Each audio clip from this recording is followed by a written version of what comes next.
તો આ તરફ અમરેલીમાં ઉમેદવારોના ઉમેદવારી પત્ર ચકાસવાની પ્રક્રિયા હાથ ધરાઈ, જેમાં મુખ્ય ચૂંટણી અધિકારી કલેક્ટર દ્વારા ફોર્મ ચકાસણી કરવામાં આવી। ભાજપ કોંગ્રેસના ઉમેદવારોના અને પ્રતિનિધિઓ જે છે તે ત્યાં હાજર રહ્યા હતા। અપક્ષ ઉમેદવારો પણ ફોર્મ ચકાસણી માટે અહીં પહોંચેલા જોવા મળ્યા હતા। કુલ 11 ઉમેદવારોએ અહીંથી ઉમેદવારી નોંધાવી છે।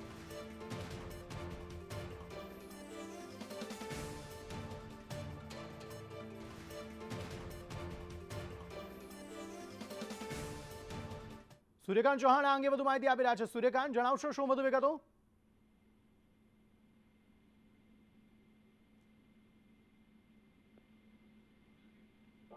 તેમના પ્રતિનિધિની સાક્ષીએ કલેક્ટર કચેરીએ ફોર્મ ચકાસણી કરવામાં આવી હતી અને લગભગ આ ફોર્મ ચકાસણી છે શાંતિપૂર્ણ પૂર્ણ થઈ ગઈ છે અને કલેક્ટર કચેરીએ તમામ ઉમેદવારો જે ખાસ કરીને ભાજપ અને કોંગ્રેસના છે તે પોતપોતાના પ્રચારમાં વ્યસ્ત છે, ત્યારે તેમના પ્રતિનિધિ તરીકે રવુભાઈ કુમાણ ભાજપના પ્રતિનિધિ તરીકે બેઠા।